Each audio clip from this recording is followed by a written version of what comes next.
কাফের কাদিয়ানীদেরকে রাষ্ট্রীয়ভাবে অমুসলিম ঘোষণার দাবি আদায় করবে, হোক বিএনপি হোক জামাত, যেই ঘোষণা দিবে তাকেই নির্বাচিত করে বাংলাদেশের ক্ষমতায় পাঠানো হবে। মাসলাক যার যার, দিন ইসলাম সবার। আজকে সে প্রমাণ সোহরাওয়ার্দী উদ্যানে পেয়েছেন আপনারা। আকীদা খাতমে নবুয়তের বিশ্বাস ইসলামের মৌলিক বিশ্বাস। কেউ যদি বিশ্বাস করে আল্লাহকে বিশ্বাস করি কিন্তু তিনি এক, এটা যে বিশ্বাস করবে না সে কাফের। মুহাম্মদ সাল্লাল্লাহু আলাইহি সাল্লাম আল্লাহর শেষ নবী, এই কথা যে বিশ্বাস করবে না সে কাফের। তাকে যে কাফের বলবে না সেও কাফের। আল্লাহ তাআলা তার হাবিব মুহাম্মদ সাল্লাল্লাহু আলাইহি সাল্লামকে ১৫০০ বছর আগে প্রেরণ করে নবুয়ত রিসালাতের দরজা চিরতরে বন্ধ করে দিয়েছেন। ওনার পরে আজ পর্যন্ত কোনো প্রকারই নবী কিংবা রাসূল আসে নাই, এখনো নাই, কিয়ামত পর্যন্ত আসবে না। এটাই খাতমে নবুয়তের বিশ্বাস। এই বিশ্বাস ছাড়া কেউ মুসলমান হতে পারে না। আমাদের দেশে যারা প্রচলিত রাজনীতি করে তারা সেকুলার রাজনীতির দোহাই দিয়ে কাদিয়ানীদেরকে অমুসলিম ঘোষণা করতে চায় না। তাদের কাছে আমার প্রশ্ন, সেকুলার রাষ্ট্র আর গণতান্ত্রিক রাষ্ট্রের শুধু কাজ অমুসলিমদের স্বার্থ রক্ষা করা, আর দেশের প্রকৃত মালিক যে মুসলমান, যাদের ট্যাক্স আর ভ্যাটের টাকায় সরকারের মন্ত্রীদের গাড়ির পেট্রোল জ্বলে, সেই মুসলমানদের মৌলিক দাবি আদায় না করা হয় যেই সংবিধানে, সেই সংবিধানও মানি না, সনদও মানি না। প্রিয় বন্ধুগণ, খাতমে নবুয়তের জিহাদ সবচেয়ে বড় জিহাদ। খাতমে নবুয়তের আন্দোলন সবচেয়ে বড় আন্দোলন।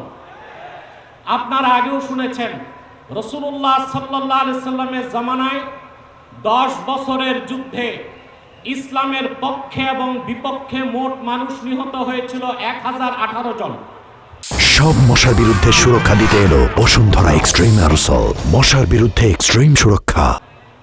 আর সিদ্দিক আকবরের জামানায় মুসাইলামাতুল কাজ্জাবের বিরুদ্ধে যে অভিযান হয়েছিল, সেই যুদ্ধে 1000-এর উপর সাহাবী শাহাদাত বরণ করেছিলেন।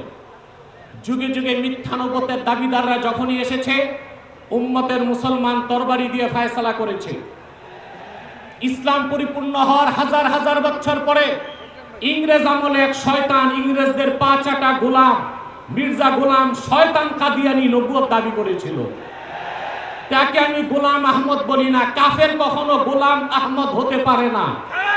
কাজ্জাব কাদিয়ানী ছিল গোলাম শয়তান কাদিয়ানী।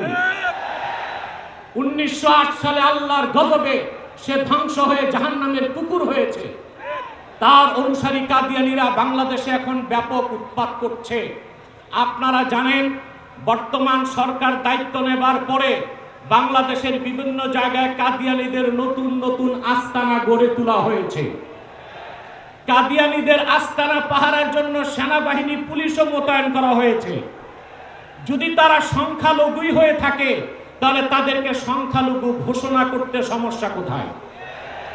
এদেশে তো হিন্দু, বৌদ্ধ, খ্রিস্টান আছে, আমরা কি তাদেরকে অমুসলিম দাবি করে বলি? তারা অমুসলিম পরিচয়ে আছে। তাদের উপাসনালয়গুলোকে আমরা মসজিদ বলি না, গির্জা বলি, প্যাগোডা বলি, মন্দির বলি। কিন্তু কাদিয়ানীরা ইহুদিদের চেয়ে নিকৃষ্ট কাফের, তারা জিন্দিক। জিন্দিক বলা হয় সেই কাফেরকে যে প্রকাশ্য কাফের নিজেকে দাবি করে মুসলিম।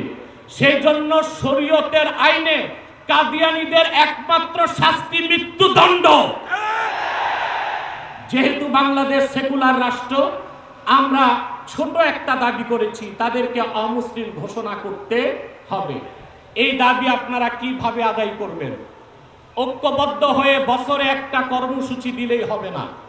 আমি মনে করি এই ময়দান থেকে কর্মসূচি হওয়া উচিত।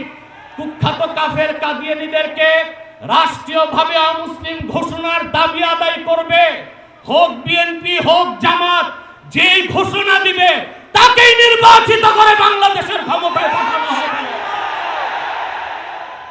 আপনারা রাজনৈতিক দলের নেতৃবৃন্দ ইসলামী রাজনীতির দোহাই দিয়ে যারা আন্দোলন করেন, আপনাদের কর্মসূচিতে কেন ঘোষণা দেন না সংসদে গেলে কাদিয়ানীদের অমুসলিম ঘোষণা করবে? করবেন, পশ্চিমারা খেপে যাবে। ভারতের দাবিদারি, যুক্তরাষ্ট্রের দাবিদারি করে কেউ ক্ষমতায় যেতে পারবে না। যদি যায় ক্ষমতায় টিকতেও পারবে না। এক সাগর রক্তের বিনিময় হলেও বাংলাদেশে কাদিয়ানীদেরকে রাষ্ট্রীয়ভাবে অমুসলিম ঘোষণার দাবি আদায় করা হবেই হবে।